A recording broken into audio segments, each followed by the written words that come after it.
ایک طرف خوف ہے تو دوسری طرف ان لوگوں کے لیے امید اور تسلی ہے جو دنیا میں ناانصافی کا شکار ہوئے، جنہیں لگتا ہے کہ یہاں تو طاقتور ہمیشہ جیت جاتا ہے، ان کی آواز سننے والا کوئی نہیں۔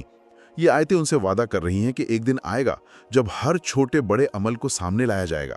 یہ دنیا کے ظلم سے ٹوٹے ہوئے دلوں کے لیے ایک بہت بڑا سہارا ہے۔ تو یہ صرف ڈر کا نہیں بلکہ ایک کازمک بیلنس کے بحال ہونے کا منظر ہے، اور شاید اسی انصاف کو سمجھانے کے لیے پچھلی قوموں کے قصے سنائے گئے ہیں۔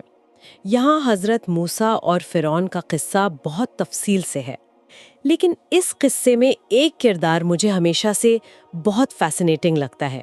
وہ ہے فرعون کے خاندان کا وہ مومن شخص جو اپنا ایمان چھپائے ہوئے تھا۔ وقال رجل مؤمن من آل فرعون یکتم ایمانہ۔ ذرا سوچئے، اس وقت کے سب سے بڑے تانا شاہ کے دربار میں اسی کے خاندان کا ایک آدمی کھڑا ہو کر حق کی بات کر رہا ہے۔ اور وہ بات بھی کس انداز میں کرتا ہے؟ وہ سیدھے سیدھے ٹکراؤ مول نہیں لیتا، وہ دلیل سے بات کرتا ہے۔ وہ کہتا ہے اتقتلون رجلا ان یقول ربی اللہ، کیا تم ایک آدمی کو صرف اس لیے قتل کر دو گے کہ وہ کہتا ہے کہ میرا رب اللہ ہے؟ پھر وہ انہیں ان کی تاریخ یاد دلاتا ہے، انہیں آخرت کے عذاب سے ڈراتا ہے۔ اس کا طریقہ بہت حکمت والا ہے۔ یہ قصہ میں بتاتا ہے کہ سچ کی آواز کسی بھی ماحول میں، چاہے وہ کتنا ہی دمنکاری کیوں نہ ہو، بلند ہو سکتی ہے، اور سچ بولنے کے لیے صرف جذبہ نہیں، حکمت کی بھی ضرورت ہوتی ہے۔ تو کیا یہ قصے صرف تاریخ بیان کر رہے ہیں یا ایک طرح کا پیٹرن دکھا رہے ہیں جو ہر دور میں دہرایا جاتا ہے؟ کیونکہ اس کے بعد نوح کی قوم، عاد اور سمود کا بھی ذکر ہے، اور کہانی لگ بھگ ایک جیسی ہے۔ پیغمبر آتا ہے، لوگ تکبر میں آ کر اسے جھٹلاتے ہیں، اور پھر اپنے انجام کو پہنچتے ہیں۔ یہ بالکل ایک پیٹرن ہے۔ قرآن ان قصوں کو تاریخ کے سبق کے طور پر پیش کرتا ہے۔ پیٹرن یہ ہے، جب کسی سماج میں تکبر یعنی ایروگنس اور ظلم عام ہو جاتا ہے، جب وہ اپنی طاقت کے نشے میں حقیقت کو دیکھنے سے انکار کر دیتے ہیں، تو ان کا زوال شروع ہو جاتا ہے۔ فرعون کہتا تھا میں تمہارا سب سے بڑا رب ہوں، عاد کی قوم کہتی تھی ہم سے زیادہ طاقتور کون ہے۔ ان سب میں کامن چیز ان کا گھمنڈ تھا۔ یہ قصے ایک وارننگ ہے کہ کوئی بھی تہذیب ہمیشہ کے لیے نہیں ہوتی۔ ان تمام چیتاونیوں اور قیامت کے دہلا دینے والے منظروں کے بیچ اچانک اس پارے کا موضوع اور لہجہ پوری طرح بدل جاتا ہے، اور ایک ایسا دروازہ کھلتا ہے جو امید اور رحمت سے بھرا ہوا ہے۔ مجھے لگتا ہے یہ آیت اس پورے حصے کا دل ہے۔ قل یا عبادی الذین اشرفوا علی انفسہم لا تقنطوا من رحمت اللہ، کہہ دو اے میرے بندو جنہوں نے اپنی جانوں پر زیادتی کی ہے، اللہ کی رحمت سے نا امید نہ ہونا۔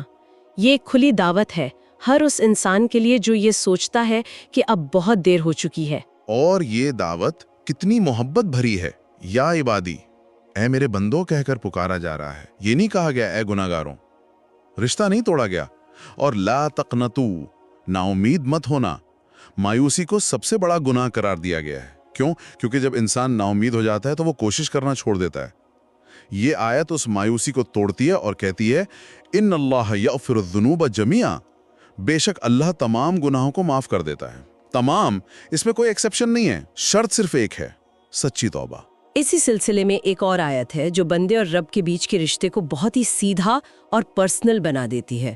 وقال ربکم ادعونی استجب لکم، اور تمہارے رب نے کہا تم مجھ سے دعا کرو میں تمہاری دعا قبول کروں گا۔ یہاں کوئی بیچ میں نہیں ہے، کوئی وسیلہ نہیں، یہ ایک ڈائریکٹ لائن ہے، یہ ایک وعدہ ہے۔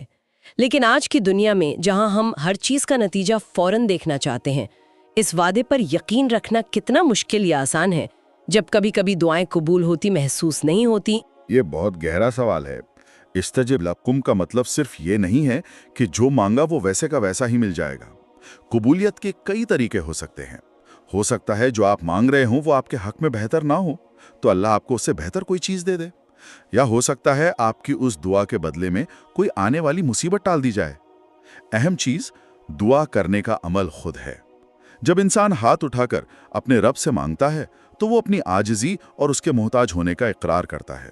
یہ عمل خود ایک عبادت ہے جو انسان کو اللہ کے قریب کرتا ہے۔ تو اس پوری گفتگو کو اگر سمیٹیں تو مطلب کیا نکلتا ہے؟ اس پارے کے ترجمے سے گزرتے ہوئے ہم نے اللہ کی قدرت کو دیکھا، قیامت کے دن کی مکمل انصاف کا یقین پایا، پچھلی قوموں کی غلطیوں سے سبق حاصل کیے، اور سب سے بڑھ کر اللہ کی بے پناہ رحمت اور معافی کے کبھی نہ بند ہونے والے دروازے کو محسوس کیا۔ یہ ایک ہی وقت میں آگاہ بھی کرتا ہے اور ساتھ ہی زوردار طریقے سے امید بھی دلاتا ہے۔ کیونکہ اگر تم پلٹ آؤ تو معاف کرنے والا ہمیشہ موجود ہے۔ بالکل۔ اور ان سب آیتوں میں جو ایک دھاگا پرویا ہوا ہے وہ ہے غور و فکر اور عقل کا استعمال کی دعوت۔ بار بار کہا گیا ہے کیا تم سوچتے نہیں؟